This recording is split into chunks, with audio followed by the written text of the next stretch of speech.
ಕಾಯಕಯೋಗಿಗಳಿಂದ ಸಂವಿಧಾನ ಶಿಲ್ಪಿಗೆ ಗೌರವ, ಬಳಗಾನೂರು ಪೌರಕಾರ್ಮಿಕರ ವಿಶಿಷ್ಟ ಕೃತಜ್ಞತೆ. ಬಳಗಾನೂರು ಪಟ್ಟಣ ಇಂದು ಕೇವಲ ಸ್ವಚ್ಛತೆಯಲ್ಲ, ಕೃತಜ್ಞತೆಯಲ್ಲೂ ಮಿನುಗಿತು.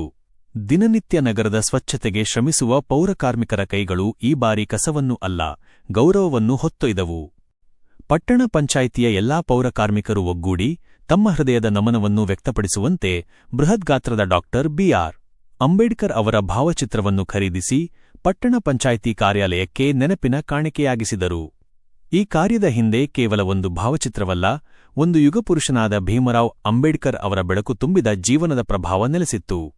ಶುಕ್ರವಾರ ಬೆಳಗ್ಗೆ ಪಟ್ಟಣ ಪಂಚಾಯಿತಿಯ ಸಭಾಭವನದಲ್ಲಿ ನಡೆದ ಸರಳ ಆದರೆ ಭಾವನಾತ್ಮಕ ಕಾರ್ಯಕ್ರಮದಲ್ಲಿ ಪೌರಕಾರ್ಮಿಕರು ಅಧ್ಯಕ್ಷರಾದ ಶಿವಕುಮಾರ ನಾಯಕ ಮತ್ತು ಮುಖ್ಯಾಧಿಕಾರಿಗಳಾದ ಗೋಪಾಲ ನಾಯಕ ಅವರಿಗೆ ಭಾವಚಿತ್ರವನ್ನು ಹಸ್ತಾಂತರಿಸಿದರು. ಆ ಕ್ಷಣವೂ ಕೇವಲ ಕಾಣಿಕೆಯ ಹಸ್ತಾಂತರವಲ್ಲ, ಅದು ಅಂಬೇಡ್ಕರ್ ಅವರ ಆದರ್ಶಗಳಿಗೆ ಸಲ್ಲಿಸಿದ ಹೃದಯಪೂರ್ವಕ ವಂದನೆ ಆಗಿತ್ತು. ಸಮಾಜದ ಅಡಿಗಲ್ಲುಗಳಾದ ಪೌರಕಾರ್ಮಿಕರು ತಮ್ಮ ಜೀವನದಲ್ಲಿ ಬೆಳಕನ್ನು ತುಂಬಿದ ಮಹಾನ್ ನಾಯಕನಿಗೆ ಈ ರೀತಿಯಾಗಿ ಕೃತಜ್ಞತೆಯನ್ನು ವ್ಯಕ್ತಪಡಿಸಿದ್ದು ಅಲ್ಲಿದ್ದ ಪ್ರತಿಯೊಬ್ಬರ ಮನಸ್ಸನ್ನು ಸ್ಪರ್ಶಿಸಿತು. ಈ ಘಟನೆ ಒಂದು ಸಂದೇಶವನ್ನು ಸಾರುತ್ತದೆ: ಸ್ವಚ್ಛತೆಯ ಮೂಲಕ ಸಮಾಜವನ್ನು ಕಟ್ಟುವ ಕೈಗಳು ಕೃತಜ್ಞತೆಯ ಮೂಲಕ ಇತಿಹಾಸವನ್ನು ಕೂಡ ಜೀವಂತವಾಗಿರಿಸುತ್ತವೆ. ಸ್ಟೋರಿ: ಸುರೇಶ ಬಳಗಾನೂರು.